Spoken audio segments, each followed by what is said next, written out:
अस्सलाम वालेकुम। मैं हूं डॉक्टर तहरीन जावेद और आप देख रहे हैं डॉक्टर तहरीन व्लॉग्स। आज के इस व्लॉग में कोई खास टॉपिक नहीं बल्कि एक छोटे छोटे जो क्वेश्चंस आपके वीडियोस पे आ रहे होते हैं, खास तौर पे प्रेगनेंसी के हवाले से कि कौन सी चीज़ें आप कर सकते हैं, कौन सी नहीं। वैसे तो हमने इस पर पहले भी कुछ वीडियोस में बात की है, लेकिन चूंकि कुछ हमारे न्यू व्यूअर्स ज्वाइन करते हैं जिनको नहीं पता होता कि पहले क्या टॉपिक डिस्कस हो चुके हैं, तो उनके लिए आज की इस वीडियो में खास तौर पे सीढ़ियां आप चढ़ सकते हैं या शौहर के साथ सेक्स कर सकते हैं, इस तरह की कई ऐसी छोटी छोटी क्वेरीज आई हुई हैं, क्वेश्चंस आए हुए हैं, उसके बारे में आज बात करते हैं। सबसे पहली चीज तो अक्सर ये पूछा जाता है कि हमें खाना क्या चाहिए। खाना जिस तरह अब आजकल गर्मी है तो आप फ्रूट्स का आप इंटेक, आप सब्जियों का, खास तौर पे ये इसलिए ज़रूरी है कि आपका फाइबर का इंटेक बहुत ज़्यादा ज़रूरी है, क्योंकि कॉन्स्टिपेशन अगर आपको होगी, कब्ज़ का मसला होगा, मैदे का मसला होगा, तो फिर आपके लिए आगे चलकर बहुत इशू होगा। खास तौर पर एक क्वेश्चन किया जाता है कि जी हमारा वेट गेन खाने के हवाले से कि हमारा वजन कितना बढ़ना चाहिए आपका। अगर पहले तीन महीने में देखें, कुछ लोगों को वॉमिटिंग का, नौजिया, दिल खराब होना, मतली की कैफियत ये बहुत ज्यादा होती है। It's all due to hormones. तो उसकी वजह से मेडिसिन भी आप ले रहे हैं, कुछ लोगों का उससे भी कंट्रोल नहीं होता। तो आपका वेट गेन अगर 1 या 2 किलो, 1 या 2 kg हो रहा है तो it's okay, it's totally okay. लेकिन उसके बाद आपका वेट गेन ज्यादा होना चाहिए। चौथे महीने के बाद से आपका खाना पीना आपका बेहतर हो जाना चाहिए। तो आपने सब्जियों को आपने अपनी डाइट में जरूर शामिल करना है और फ्रूट्स का इंटेक खास तौर पे ज्यादा करना है। मैं अक्सर कहती हूँ कि गर्मी में भी आप खजूर ले सकते हैं। अक्सर लोग ये पूछते हैं, क्योंकि मैं आयरन के हवाले से कहती हूँ कि आप खजूर जरूर लें। और गर्मी में क्या लेने से इसके कोई गर्मी तो नहीं हो जाती। 1 या 2 खजूरें अगर आप लेते हैं और उसके अलावा भी आपका खाने का इंटेक अच्छा है तो वो 1-2 खजूरें पूरे दिन की खुराक में कोई खास असर नहीं डालती। लेकिन अगर आप ये करें कि आप सिर्फ खजूरें ही खा रहे हैं और आप कुछ भी नहीं खा रहे हैं, कि हमें और कोई चीज हजम ही नहीं हो रही, तो ऑब्वियसली वो फिर excess of everything is bad आपको प्रॉब्लम कर सकता है। तो आपने उसके हिसाब से चलना है। गर्मियों में आप जिस तरह खीरा ले सकते हैं, आप लेमन उसकी आप ड्रिंक फॉर्म में भी ले सकते हैं। जूस फॉर्म में मैं इसलिए कहती हूँ कि आप अवॉइड करें, क्योंकि जूसेस में आपका शुगर का इंटेक बहुत हो जाता है और हमारे यहाँ अब हमल के दौरान शुगर और ब्लड प्रेशर का मसला बहुत ज्यादा बढ़ गया है। ये हमें लगता है कि नहीं है इतना, लेकिन बहुत ज्यादा कॉमन हो चुका है। तो जब आप फ्रूट या वेजिटेबल अकेली लेते हैं, जूस फॉर्म में नहीं लेते, तो आपको फाइबर भी मिलता है जो आपका जूस में जाया हो जाता है और आप चीनी से भी बच जाते हैं, एडिड शुगर से आप बच जाते हैं, जो आपको ऑलरेडी अगर आप कॉन्स्टिपेटेड है या पहले अगर कॉन्स्टिपेशन का इशू है तो उसको मजीद एग्रीवेट कर देता है, उसको मजीद पेचीदा बना देता है। तो ये चीज आपने जरूर करनी है। एक अच्छा पूछा जाता है कि आखिरी कुछ महीनों में कुछ खवातीन को मिल्क डिस्चार्ज, ब्रेस्ट से, छाती से दूध आना शुरू हो जाता है, कि बच्चे को जिस तरीके से दूध पिलाना होता है उस तरीके से माँ को डिस्चार्ज फील होना शुरू हो जाता है।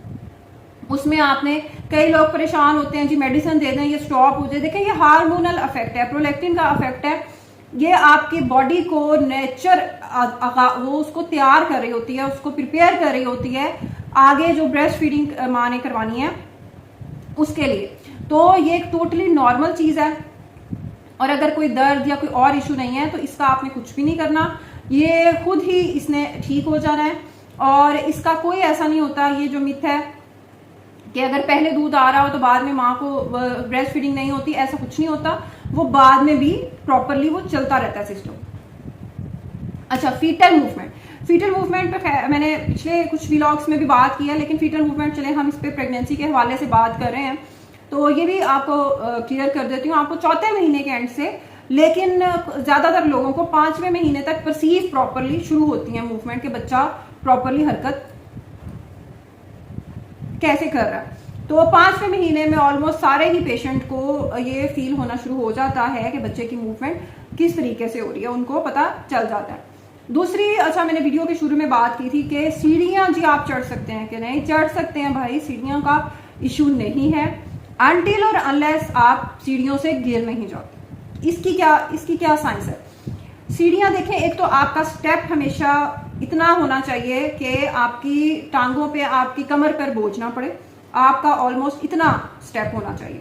अगर बहुत ज्यादा गैप है स्टेप्स का तो ये आपके लिए ऑब्वियसली आपके पट्ठों के खिंचाव को बढ़ा देगा। दूसरी चीज, सीढ़ियों के साथ या तो आपके कोई सहारा, कोई रेलिंग होनी चाहिए प्रॉपरली, और अगर वो चीज नहीं है तो फिर आपने अपने साथ किसी को लेकर जाना है या कोई स्टिक या कोई ऐसी चीज लेकर जानी है जिससे आप जिस तरह खासतौर पे पहले कुछ महीनों में चक्कर, मतली, इस तरह की चीज बहुत ज्यादा हो जाती है, तो आप गिर ना जाए।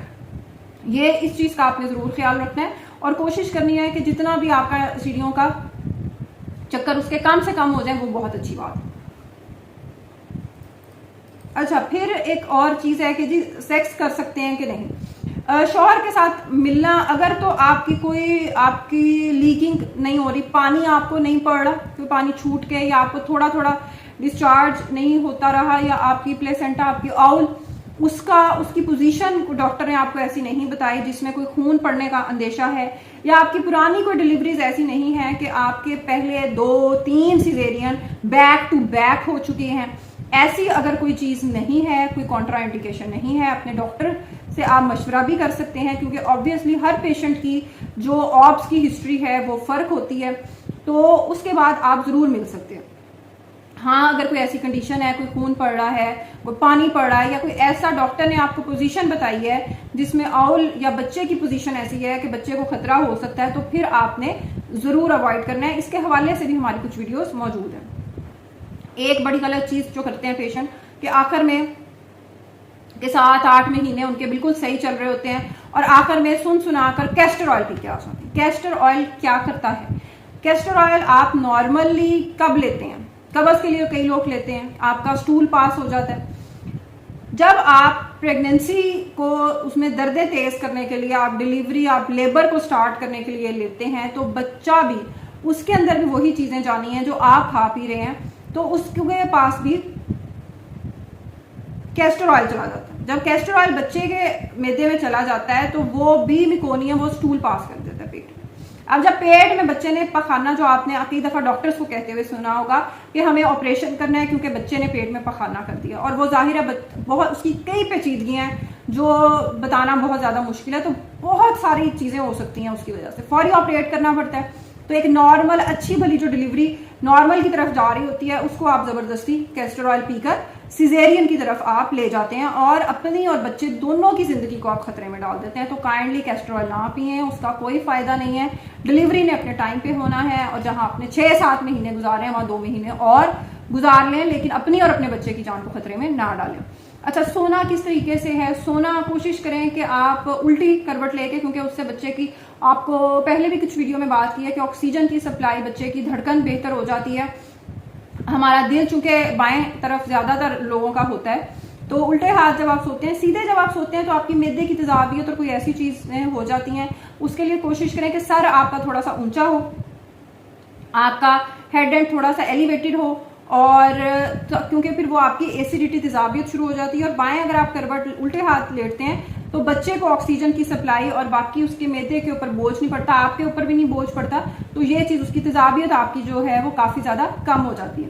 तो ये कुछ हमने कोशिश किया कि पॉइंट्स ज्यादातर कवर करें जो आपके क्वेश्चंस में आए हुए हैं। इसके अलावा भी अगर आप कोई कमेंट में अपना कोई क्वेरी आप करना चाहते हैं तो काइंडली जरूर करें, हम अगले ब्लॉग में उसको कवर करने की कोशिश करेंगे। अल्लाह हाफिज।